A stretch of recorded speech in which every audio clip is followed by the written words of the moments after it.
지난 작년에 그 목회자 세미나로 갔었던 그 워싱턴주에 있는 이 밴쿠버 한인 장로교회에 존경하는 그 목사님, 선배 목사님이 계십니다.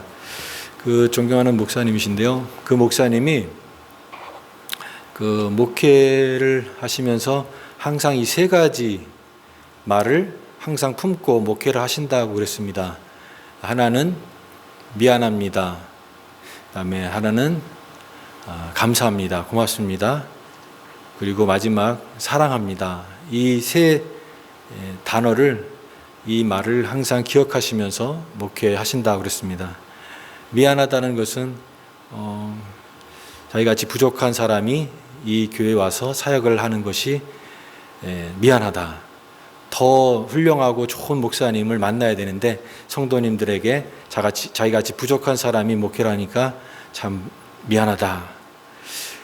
두 번째로는 고맙습니다라고 하는 말은 그럼에도 불구하고 자신을 목회자로 섬겨주고 또 따르고 말씀을 전하는 그런 목사님을 이렇게 또 따라주는 그 성도들을 볼 때 고맙습니다라는 고마운 마음이죠. 그리고 마지막으로는 사랑합니다. 주님 안에서 형제 자매이고 하나님의 식구인 이 성도들 앞에서 마지막 할 말은 사랑합니다라고 하는 말입니다. 그래서 미안합니다, 고맙습니다, 그리고 마지막 사랑합니다. 이 말을 항상 품고 목회를 한다고 그랬습니다.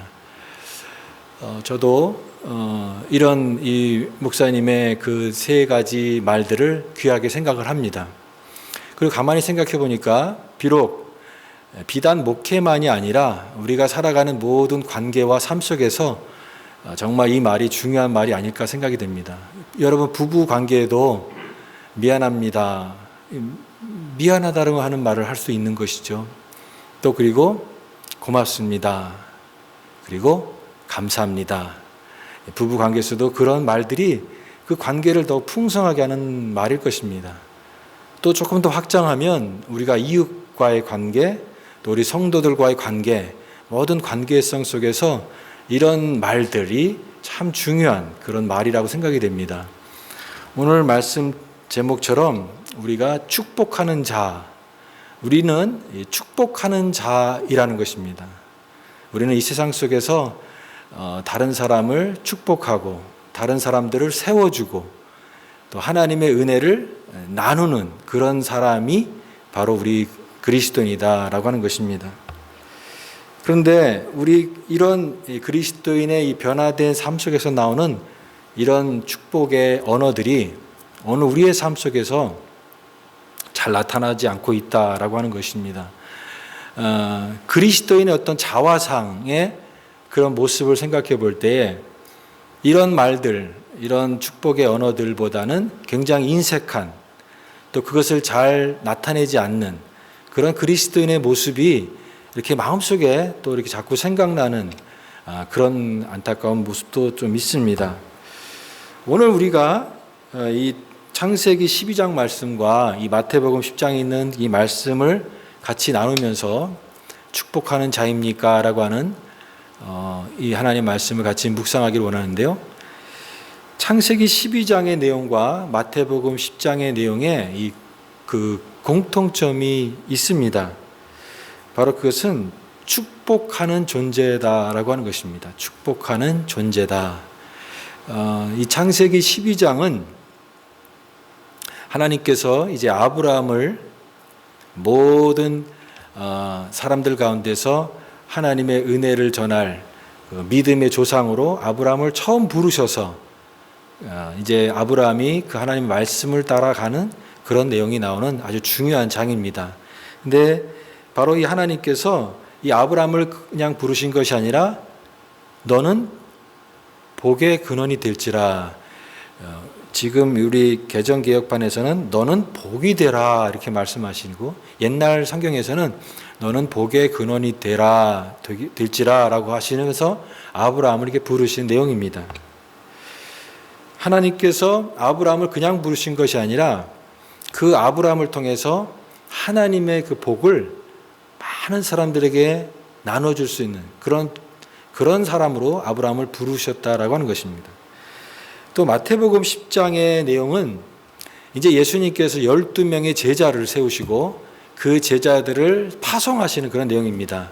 너희는 이제 마을로 가고 성으로 가면서 하나님 나라가 가까이 왔다라고 하는 이 복음을 선포해라. 그러면서 그들에게 하나님의 놀라운 일들을 경험을 나누고 또 병자를 고치고 또 죽은 자를 살리고 또 어떤 성이나 어떤 마을에 들어가든지 거기에 가서 평안을 전하라 라고 말씀하셨어요. 이 가정에 이 집에 평안이 있을지어다. 이 평안을 전하는 그것을 말씀하셨습니다. 그래서 이런 제자들과 또 이 아브라함은 하나님께서 그냥 부르시고 예수님께서 그냥 세우신 것이 아니라 하나님의 이 축복을 전하는 이 존재로 하나님께서 부르셨다라고 하는 것입니다. 아브라함은 너는 복이 되라라고 오늘 말씀하시고 있는데요. 이 복을 생각해 볼 필요가 있습니다. 여러분, 성경은 복에 관한 그런 내용이 가득한 책입니다.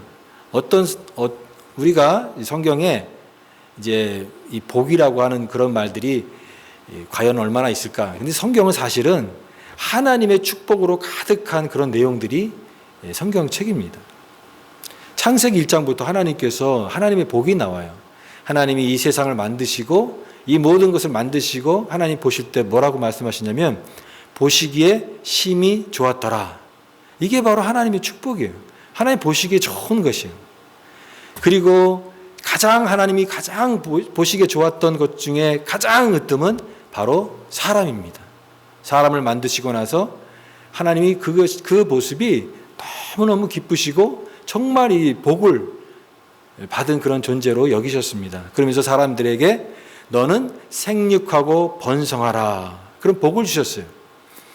그러니까 성경은 창세기부터 이 하나님의 그 축복, 이 하나님의 복이 나온 것이죠. 그러니까 이 복은 하나님이 주시는 복이 있다라고 하는 그런 개념 우리가 생각하게 됩니다. 또 그리고 이 복은 세상적인 그런 복보다 훨씬 더 큰 복이 틀림이 없습니다. 왜냐하면 이것은 하나님이 주시는 복이니까. 이 세상의 복도 있겠지만 그런 복보다도 훨씬 더 풍성하고 비교할 수 없는 하나님의 놀라운 복, 그 복입니다. 그리고 너로 말미암아라고 말씀하고 있습니다. 아브라함을 부르시면서 너는 복이 되라. 너로 말미암아 이런 복을 많은 사람들이 받게 될 것이다. 하나님이 아브라함을 통해서 그를 사용하시겠다라고 하는 것입니다. 하나님의 복이 있는데 그 복을 아브라함을 통해서 그 복을 많은 사람들이 받게끔 하겠다. 그러니까 아브라함은 그야말로 축복의 통로가 되는 것입니다. 나를 통하여 하나님의 복이 많은 사람들에게 흘러가는 그런 복을 유통하는 그런 존재로 부르셨다라고 하는 것이에요. 오늘 이 마태복음 10장에 나와 있는 내용도 마찬가지라고 생각이 됩니다. 너희들이 어디든지 어느 마을에 들어가든지 어느 성에 들어가든지 그곳에 가든지 가서 평안을 빌라.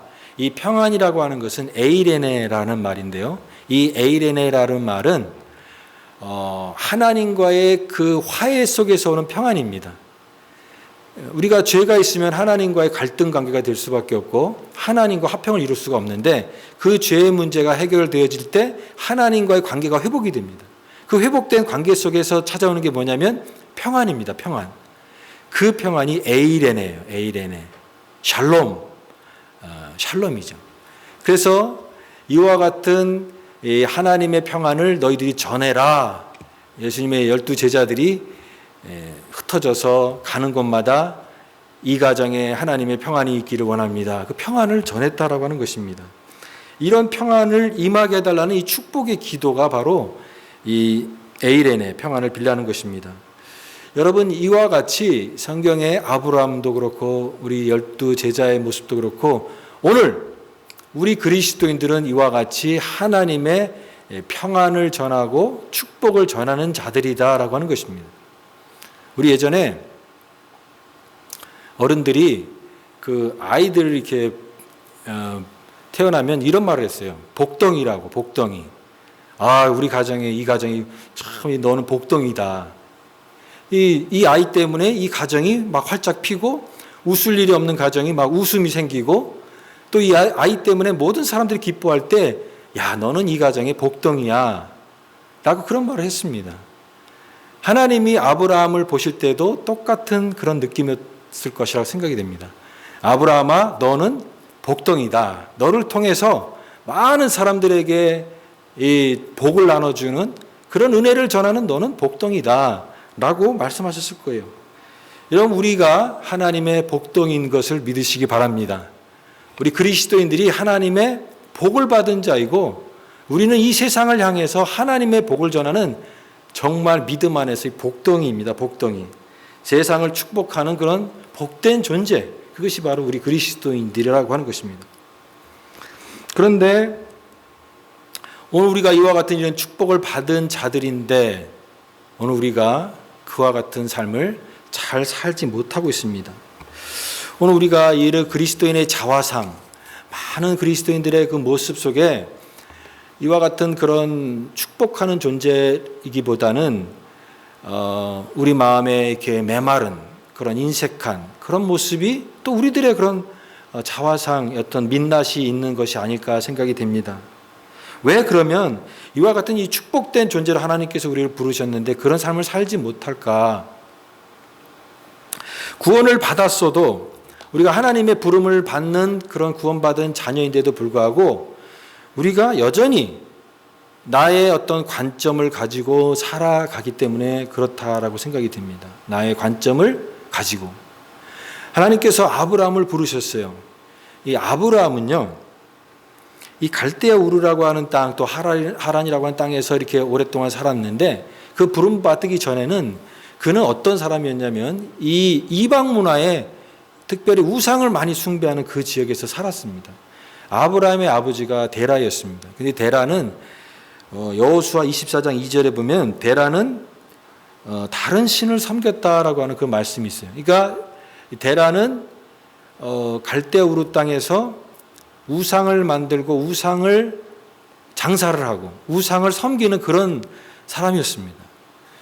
그 시대의 문화 속에서 영향을 받기 때문에 아브라함도 그곳에서 살았으면 계속해서 우상을 숭배하고 그 우상을 섬기는 이유가 무엇입니까?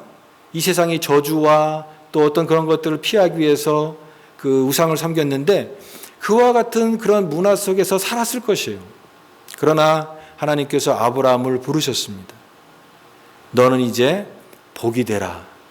너를 통하여 하나님께서 큰 복을 주실 것이고 많은 사람들이 복을 받게 될 것이다. 그런데 그렇게 부름 받은 아브라함이 이제 변화된 삶을 살지 못하고 여전히 그 갈대아 우르 땅과 하란 땅에서 있었던 그 시대의 그 문화, 우상을 숭배하는 그런 문화 속에서 여전히 살았다고 한다면, 그 문화를 가지고 살았다고 한다면 그는 하나님의 축복의 통로가 되지 못했을 것입니다. 우리가 나의 관점과 나의 어떤 그런 생각에만 계속해서 빠져 있는 사람은요, 다른 사람을 축복하는 그런 사람이 될 수 없다라고 하는 것입니다. 익숙한 나의 생각과 사고를 버려야 된다라고 하는 거예요. 너는 본토 친척 아비 집을 떠날 때 그 익숙한 그런 지역만 떠나고 본토만 떠난 것이 아니라 나의 오래된 생활 습관, 내 사고 방식, 내 그런 모든 것들과 이제는 결별을 해서 하나님이 주신 새로운 그런 생각과 비전을 가지고 나아가야 된다라고 하는 것입니다. 오늘 우리가 나의 생각에만 계속 사로잡혀서 살아가면은 우리가 갖고 있는 이 축복이 점점 메마르게 되는 것입니다. 여러분, 사람이 그 다른 사람들과의 관계성 속에서 이 감정 은행 계좌라고 하는 그런 게 있다라고 합니다. 감정 은행 계좌. 누군가 나에게 좋은 그런 말을 하거나 좋은 행동을 할 때 그 사람이 나에게 좋은 감정을 입금시키는 거예요. 반대로 그 사람이 나에게 상처를 주거나 좀 나를 힘들게 하는 말을 하고 그런 어떤 감정을 갖게 하면 내 안에 그동안 쌓아놨던 그 감정이 마이너스가 돼버리는 거예요. 그래서 이 밸런스가 이렇게 있을 때 우리는 좋은 말들을 하고 그 사람에 대해서 좋은 행동을 하게 되는 것입니다. 근데 여러분, 내 생각에만 사로잡혀 있는 사람은 이 밸런스가 점점 계속해서 메마를 수밖에 없어요. 점점점 메마르게 되고 이제는 잔고가 거의 달랑달랑하기 때문에 우리 안에서 이런 축복의 말들이라든가 은혜의 말들이 나오기보다는 거친 말들, 또 다른 사람들을 상처 주는 말들, 또 이런 말들이 나오게 되는 그런 메마른 사람이 되기 쉽다라고 하는 것입니다. 내 생각의 위주로 갖고 있는 사람은 점점 쌓이는 그 은혜의 감정이 쌓이는 게 아니라 내 마음이 점점점 메마른 사람으로 갈 수밖에 없다라고 하는 것입니다. 예를 들어서 어떤 사람, 외로운 사람이 있습니다. 나는 참 지금 외로운데 왜 나한테 아무도 관심 가져주지 않지? 왜 내가 이렇게 힘든데 나한테 전화 한번 해주는 집사님이 없지? 그렇게 생각하면서 섭섭한 감정을 갖는 그런 사람이 있다고 생각해 보십시오. 자기의 관점으로만 계속 생각하는 사람은 그런 감정을 가질 수밖에 없습니다. 여러분, 내 주변에 나를 위해서 함께 마음을 함께 해주는 사람이 없다라고 하는 것은 내가 살아온 그런 삶이 그런 삶으로 살아왔기 때문에 그렇습니다. 오늘의 나는 지금껏 살아온 삶의 축적물이에요. 내가 그런 삶을 살았기 때문에 지금 오늘의 내가 있는 것입니다. 그러면 여기서 나의 사고방식을 바꿀 필요가 있습니다. 그것은 뭐냐면 관점을 바꾼다라는 것은 왜 다른 사람이 나한테 이렇게 해주지 않지라고 하는 그런 질문을 하는 것이 아니라 그러면 나는 그 사람들에게 나는 다른 사람들에게 좋은 사람이었는가? 그 사람에게 내가 베풀었는가? 좋은 말을 했는가? 나는 다른 사람, 내가 외로운 것만 생각했지 내가 외로운 사람을 찾아가지고 그들의 친구가 되어주고 그들을 위해서 기도해주는 나는 그런 사람이었는가를 생각해 봐야 된다라고 하는 것입니다. 그런 마음을 바꿀 때, 우리 위주로만 생각하는 마음을 바꿀 때 우리는 훨씬 더 풍성한 삶을 살게 되는 것입니다. 내가 마음을 닫아놓고 내 감정을 다른 사람으로부터는 것들을 다 차단시키고 그것을 나쁜 그런 반응으로 하는 그런 것들이 나중에는 부메랑처럼 나에게 돌아올 수 있다는 것을 항상 생각을 해야 됩니다. 우리가 이처럼 내 위주로만 생각하게 되면 우리는 축복하는 존재가 아니라 내 안에 모든 것들이 감정 은행 계좌가 다 메말라버린, 그래서 어떤 것도 말할 수 없는 그런 사람으로 그냥 살아가기 쉽다라고 하는 것입니다. 또 우리가 축복하지 못하는 이유 중에 하나는 사람과의 관계에서 힘든 경험을 하기 때문에 더욱 다른 사람들을 경계하기 쉬운 사람이 된다라고 하는 것입니다. 예수님께서 12제자를 너희들 이제 새로운 성이나 또 마을에 가서 사람들에게 이 가정에 평안을 빌려라고 얘기하고 그 집에 유숙을 해라고 했을 때 어떤 가정에 가면 이 제자들을 환영하는 그런 가정이 있을 것입니다. 어서 오십시오. 따뜻하게 환영해주고 그리고 그를 따뜻하게 맞이해주는 그런 가정이 있고 거기에 축복의 말을 전할 때 그 가정이 잘 받아들이는 그런 가정도 있겠죠. 그러나 그런 가정만 있겠습니까? 제자들이 나갔을 때 거의 훨씬 더 많은 그런 사람들은 오히려 그런 제자들을 환영하기보다는 이게 거부를 하고 또 쌀쌀맞은 냉대로 그들을 거부했을 것입니다. 오히려 제자들이 경험했던 것은 많은 그런 어떤 거절감이었겠죠. 냉대, 이런 것들을 경험했는데 여러분 그런 감정들을 계속 경험하다 보면 그 경험이 우리를 자꾸만 움츠리게 하고 또 다른 사람을 향해서 내 마음을 닫게 되는 그런 모습이 된다라고 하는 것입니다. 자, 그렇기 때문에 오늘 축복하는 자가 되려고 한다면 반드시 우리가 가져야 될 것은 나의 관점이 아니라 하나님의 관점을 갖는 것입니다. 하나님의 관점을 갖는 것이요. 하나님의 관점을 갖는다라는 게 뭘까요? 그것은 하나님의 관점은 하나님의 계획과 우리 인생을 향한 또 나 자신을 향한 하나님의 계획과 뜻과 나를 향한 하나님의 사랑을 내가 깊이 경험함으로써 변화되는 나의 삶의 태도를 말하는 것이에요.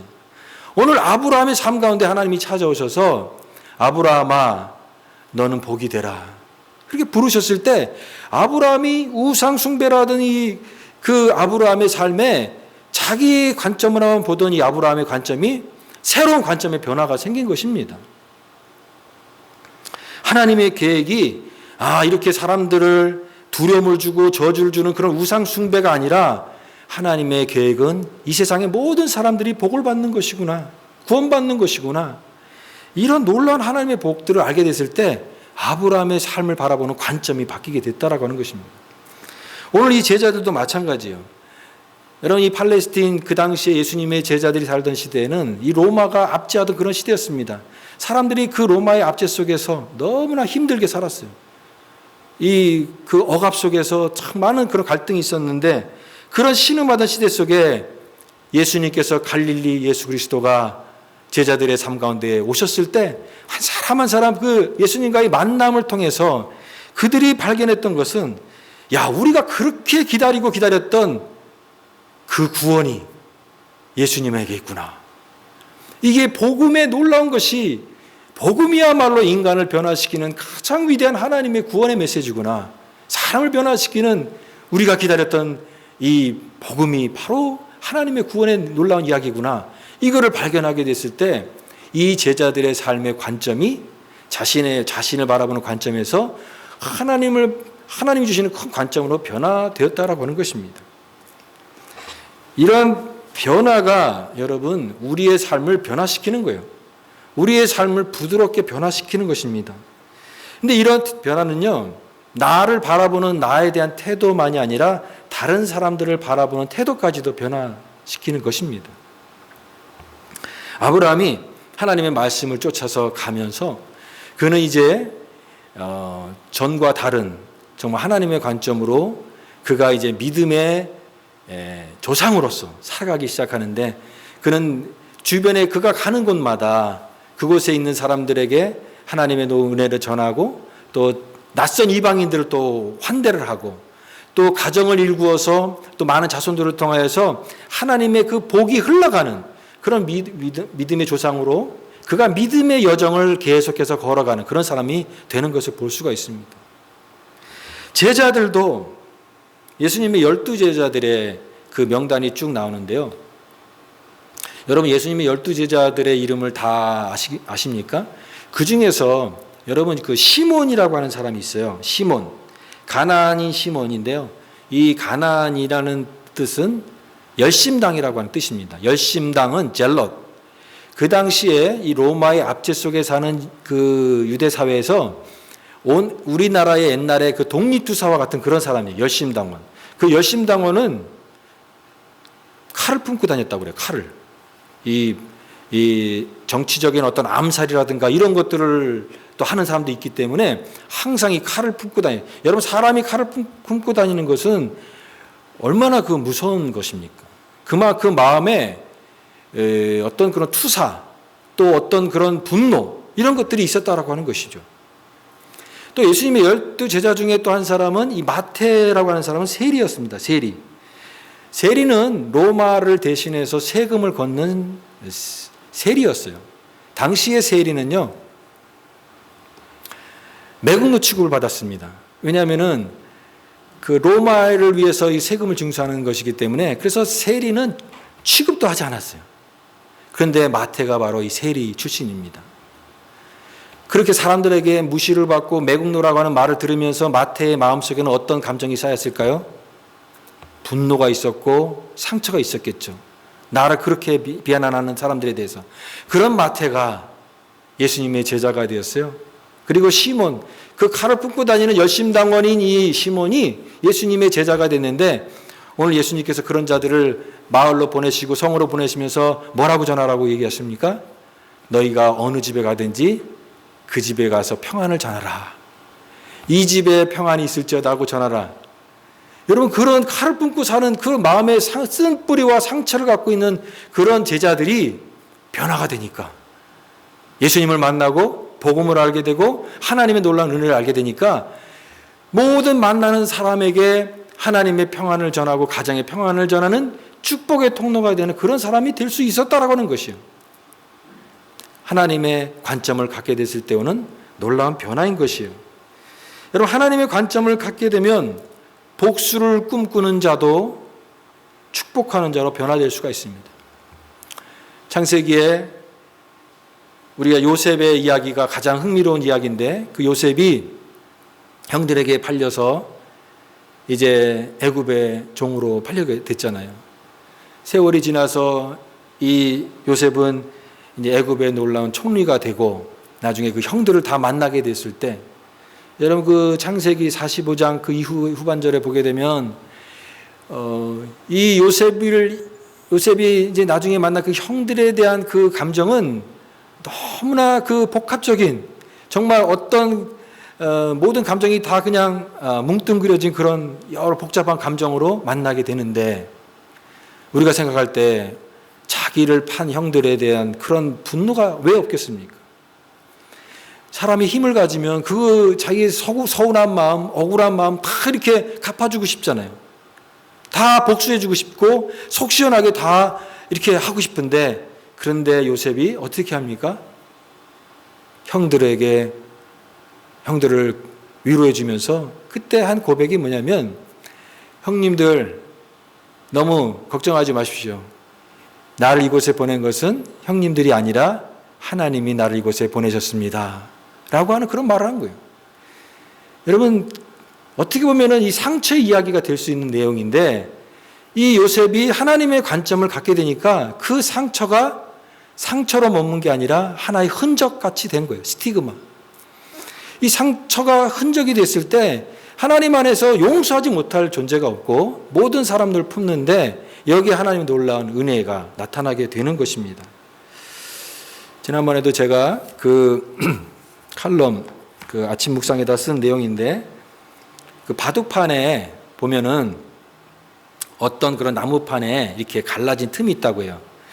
원래 이게 그 나무가 갈라진 거는 좋은 바둑판이 될 수가 없는데, 그 갈라진 틈이 더 이상 벌어지지 않고 잘 그 세월의 흔적을 견디면서 잘 유착이 되면 그 갈라진 틈 때문에 그게 특급품이 된다라고 하는 거예요. 비자반이라고 합니다. 비자반. 저는 이것이 우리 인생의 모습이라고도 또 생각이 됩니다. 때로는 상처 있고 때로는 갈라진 틈이 있고 내 안에 그런 쓴 모습이 있지만, 하나님의 관점을 갖게 되고 그런 믿음의 모습으로 내가 보게 됐을 때 그 상처가 그냥 상처가 되지 않고 하나의 흔적으로만 남지만, 그것을 통해서 우리를 한 단계 격상된 특급품 같은 그런 존재가 되게 하는, 스카가 스타가 되게 하는, 내 상처가 별이 되게 하는 하나님의 은혜의 놀라운 변화가 있다라고 하는 것입니다. 이것이 바로 하나님의 관점으로 이 세상을 바라보게 됐을 때 나 자신에 대한, 또 다른 사람에 대한 이 관점의 변화인 것입니다. 오늘 그리스도인들이 축복한다, 우리가 다른 사람도 축복한다라고 하는 것은 우리가 성공하고 우리가 모든 게 잘 됐기 때문에 축복하는 것이 아니라, 우리가 하나님의 생명에 연결되어 있는 자이기 때문에 축복하는 존재가 되는 것입니다.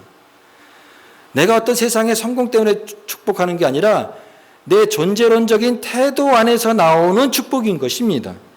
내가 성공하고 잘 된 거 상관없이, 내가 지금 힘들어도, 내가 그런 어떤 세상이 말하는 성공적인 그런 삶을 살지 않는다 할지라도 우리는 다른 사람도 축복할 수가 있는 것이죠. 예수님도 마찬가지예요. 우리 바울도 마찬가지예요. 예수님과 바울이 세상적으로 성공한 사람이었습니까? 돈을 많이 벌었습니까? 멸시와 천대를 당하고 많은 고생과 어려움을 했지만 예수님과 바울 축복을 하면서 하나님의 놀라운 은혜를 많은 사람들에게 나타나는 삶을 사셨습니다.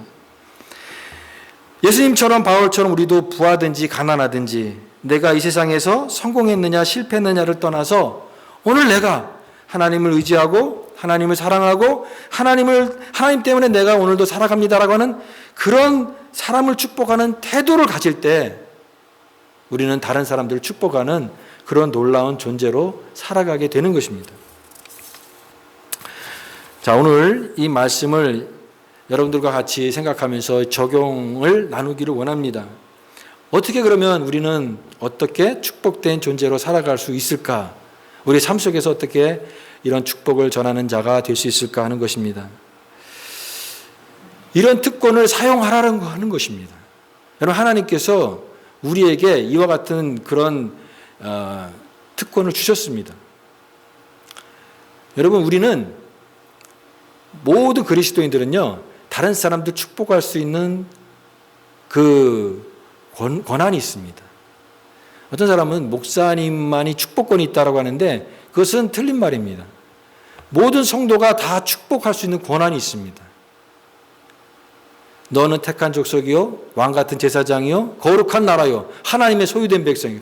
오늘 우리 그리스도인들이 다 제사장들이고 다 하나님의 은혜를 나눌 수 있는 사람들이에요. 여러분, 가정에서 아버지만 제사장이 아니라 그 어머니도 자녀들을 향해서 축복할 수가 있는 것입니다. 하나님, 이 아이를 놓고 기도하면서 하나님, 이 아이에게 복을 주십시오. 여러분, 그런 마음으로 성도를 향해서 축복할 수가 있는 것입니다. 또 다른 사람을 향해서 하나님, 이곳을 축복합니다. 저 영혼을 축복합니다. 저 영혼에게 하나님의 은혜를 부어주세요. 이 가정에 평안을 주세요. 기도할 수 있는 것이에요. 이런 권한이 있는데 이것을 자꾸 사용해야 되는 것입니다. 쓰라는 거예요. 아낌없이 사용하는 것입니다. 이 축복은요, 은혜 받은 자의 언어인 것입니다. 은혜 받은 자의 언어는 축복인 것입니다. 다른 사람을 축복하는 거예요. 그래서 성경에서는 평안을 빌라, 너희가 거룩한 입맞춤으로 서로 문안하라, 샬롬, 에이레네, 그리고 이 가정에 평안을 빕니다. 이렇게 말하라고 하는 것입니다. 우리 옛날 말에 이런 말이 있어요. 우리말에 이게 곳간에서 인심 난다. 그 말은 곳간에 이제 그런 물건이 차고 넘쳐야, 내 삶이 여유로워야 다른 사람들에게 인심을 베푼다라고 하는 그런 뜻이에요. 곳간에서 인심 난다. 그런데 여러분, 곳간이 아무리 차고 내 삶이 부유해도 그런 것을 나누지 못하는 사람은 여전히 인심을 잃어버리기가 쉬운 것이죠. 베푸는 사람에게 사람들이 오는 것이지, 내가 아무리 많이 있는다 할지라도 그걸 베풀지 않고 그걸 챙겨놓고만 있는 사람들에게는 사람들이 올 수가 없는 것입니다. 마찬가지로 여러분, 은혜에 인심이 있다고 생각이 됩니다. 내가 은혜를 받은 자예요. 하나님의 은혜를 알고 하나님의 복음과 그 감격을 알고 구원받은 그런 은혜가 있어요. 그런데 내 자신만 챙기고 있는 사람에게는 마치 이렇게 곳간에 모든 게 차고 넘치지만 그것을 나누지 못하는 그런 사람과 똑같은 것입니다. 내가 하나님의 은혜가 있고 기쁨이 있고 감사가 있고 그런 것이 풍성하다면 사람들과 나누라는 것이에요. 그게 오늘의 축복의 언어인 것이에요. 이 가정을 축복합니다. 여러분, 성도님들이 다른 가정에 갈 때가 있어요. 다른 가정에 방문할 때, 여러분, 남의 집에 어떤 성도의 가정에 갔을 때 제일 먼저 하는 게 무엇입니까? 여러분, 뭐를 제일 먼저 하십니까? 집 보면서 이 집이 좀 몇 평입니까? 이렇게 질문하는 사람이 있죠. 이 가구는 어디 사셨습니까? 이게 얼마입니까? 이렇게 묻는 질문들이 있어요. 근데 그런 걸 물어보는 것보다 우리가 성도라고 한다면 제일 먼저 해야 될 행동이 있습니다. 그게 무엇입니까? 그 가정을 위해서 평안을 비는 것입니다. 하나님, 이 가정에 평안을 빕니다. 오늘 말씀처럼 너희가 그곳에 가거든 그 가정에 평안을 빌라. 하나님의 평안을 비는 거예요. 우리가 그런 마음으로 오늘 우리가 만나는 사람들을 생각하면서도 그런 평안을 빌 수가 있는 것이고, 오늘 우리가 예배에 오면서도 하나님, 이 예배 가운데 하나님의 은혜가 있게 해주세요. 모든 성도들이 하나님의 풍성한 은혜를 누리며 기뻐할 수 있게 해주세요. 그런 마음을 가지고, 또 오늘 내가 누군가를 만나고 어떤 가정을 간다면 그 가정의 평안을 위해서 기도하는 것, 그게 하나님의 은혜 받은 사람의 제일 먼저 해야 될 그런 모습인 것입니다. 우리가 이렇게 축복한다라고 하는 것은요, 다른 사람들을 귀하게 대하는 그런 것입니다. 여러분, 가장 가까운 사람일수록 더 예의를 지키라고 하는 말이 있죠. 내가 너무나 친밀하다고, 내가 너무 친숙하다고 함부로 대하는 그런 사람이 되어서는 안 돼요. 내가 친밀하고 친숙할수록 더 예의를 잘 갖춰서 우리는 다른 사람들을 최선을 다해서 대해야 됩니다. 근데 내가 다른 사람들에게 이게 축복의 말을 하고 하는 것은 그 사람을 그렇게 존중해 주는 태도도 있지만 그 사람 너머에 있는 하나님에 대한 내 태도의 모습인 것입니다. 우리가 그 사람을 정말 진심으로 대할 때 그 사람을 만드신 하나님을 내가 섬기는 그런 의미가 있는 것입니다. 마찬가지로 반대로 내가 어떤 사람을 시기하고 어떤 사람을 무시한다고 하는 것은 그를 만드신 하나님을 무시하는 것과 똑같은 것입니다. 그래서 골로새서 말씀에 무슨 일을 하든지 너는 마음을 다하고 그 다음 문장 죽게 하듯 하라고 했습니다. 죽게 하듯 하라. 우리가 어떤 사람을 대한다 할지라도 주님을 대하는 것처럼 그렇게 축복의 말을 하고 그를 대한다고 한다면 그런 모습을 통해서 하나님의 은혜가 흘러가게 될 줄 믿습니다. 죽게 하듯 하지 마. 사람에게 하듯 하지 말고 주님께 하듯 하라. 사랑하는 우리 성도 여러분, 어떤 사람이든지 다 주님께 대하는 그런 마음으로 축복의 말을 할 수 있는 저와 여러분 될 수 있기를 바랍니다. 축복하는 자로 살아갈 것인가? 아니면 여전히 자기의 관점만 가지고 살아가는 그런 자가 될 것인가? 우리는 이 두 가지 갈림길 속에서 오늘도 결단하면서 살아가야 되는 것입니다. 하나님의 관점으로 보면 사실은 우리는 축복받을 만한 존재가 아니에요. 아브라함이 무슨 특별한 일을 했기 때문에 하나님 부르셨습니까? 제자들이 어떤 그런 뭐가 뛰어나서 하나님 부르셨습니까? 주님 부르셨습니까? 아무 공로와 자격과 조건이 없지만 하나님이 그를 부르셔서 하나님의 축복을 알게 하고 복을 받는 자가 되게 했던 것처럼 우리도 그런 주님의 사랑으로 다른 사람들을 아무 조건 없이 축복하고 그들을 위해서 하나님의 은혜를 전하는 그런 자로 하나님께서 우리를 부르신 줄 믿습니다. 그래서 우리 매일 평화 인사할 때마다 하는 말이 있잖아요. 사랑하고 축복합니다. 그게 그냥 습관적으로 하는 아무 의미가 없는 그런 말이 아니라 사실은 굉장히 중요한 말이었구나. 사랑하고 축복합니다. 내가 내 삶 속에 이런 말들이 얼마나 나를 귀하게 하고 또 다른 사람들 얼마나 세워주고 그걸 통해서 하나님의 은혜와 사랑이 흘러가게 되는가를 깊이 깨닫는 그런 귀한 말입니다. 사랑하는 성도 여러분, 우리도 이와 같은 하나님께서 부르신 이 축복의 말을 하는 존재로 부르셨습니다. 우리의 삶과 우리의 말과 우리의 행동을 통하여서 하나님의 축복을 드러내고 축복하는 자, 이 세상을 축복하는 자, 영혼을 축복하는 자, 그런 하나님의 은혜의 도구로 쓰임받는 거룩한 주의 백성으로 살기를 간절히 바랍니다. 축복합니다.